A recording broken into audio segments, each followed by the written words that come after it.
Hi everyone, this is Aoife Ryle of the Connecticut Science Center, and I'm here with Tyler Green, who is our Visitor Experience Supervisor.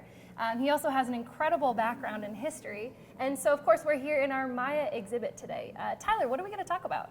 So we're talking about Mayan home life today, because I think when we conjure in our minds images of Maya, at least the ancient Maya, we often think of the great stone temples found in the famous archaeological sites. But of course that's not where most Maya lived. Most common people lived in small huts with stone or mud walls and thatched roofs made of straw or grass to keep the rain out.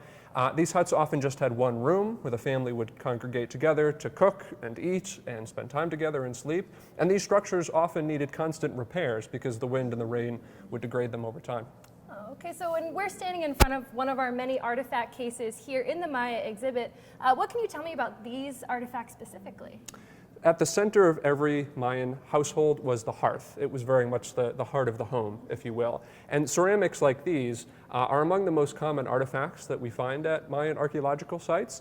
Some of them were used for ceremonial purposes, but others were used for cooking or for storage. And these examples we have here are well over 1,000 years old. Wow. So even then, you know, cooking a part of daily life, right? As you mentioned, what kind of things might the Mayan families have been eating at this time? Well, maize, of course. Maize was one of the most important staples for the Maya, as it had been for Mesoamerican peoples for thousands of years.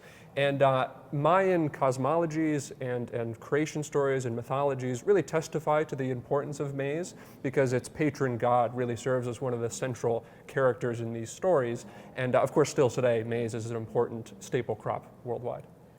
I mean, but there's no way they're just eating maize, right? Of course not. The Maya also were eating a variety of fruits and vegetables. They ate nuts, roots. We know that they kept bees for honey. We also know that they made a fantastic chocolatey drink. They also used a variety of plants, herbs, and other nutritional remedies for various maladies. For example, if somebody was suffering from a fever, they were advised to eat something cold to reduce their body temperature. And cheese, in fact, was often a good choice for that. So a well-balanced diet, Indeed. It seems like. Yeah, Indeed. so, you know, obviously our families at this time, they're spending time in their homes, cooking, eating this incredible variety of foods. What else might they have done to maybe pass the time? Well, Mayan households were really little centers of production, and so families would get together and they would create pottery, jewelry, tools, and other goods either for subsistence, for themselves, or for trade.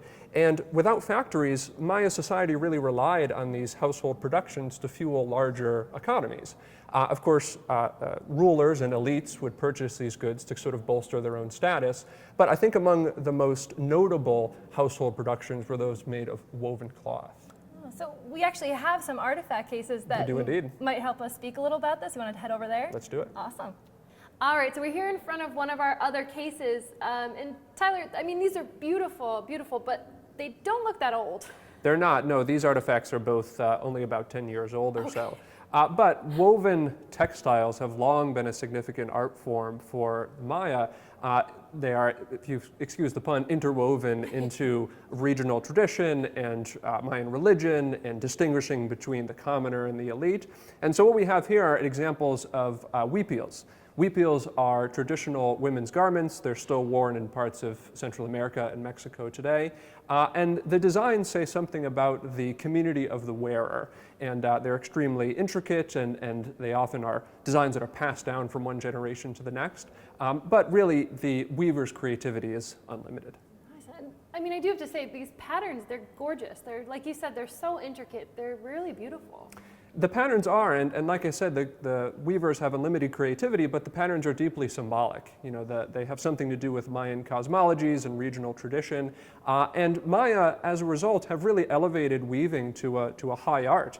And they've passed down the patterns and the skills to make these from one generation to the next. And the result is that today we have the privilege of appreciating their beautiful craftsmanship. Awesome. Tyler, thank you so much for sharing some of your incredible knowledge of our exhibit here, of Maya. And if you want any more information on Maya or any of the other fun stuff we're doing, you can hop online, ctsciencecenter.org, and check out some more of the stuff we're doing. Right? Tyler, thanks again. My pleasure. Thank you.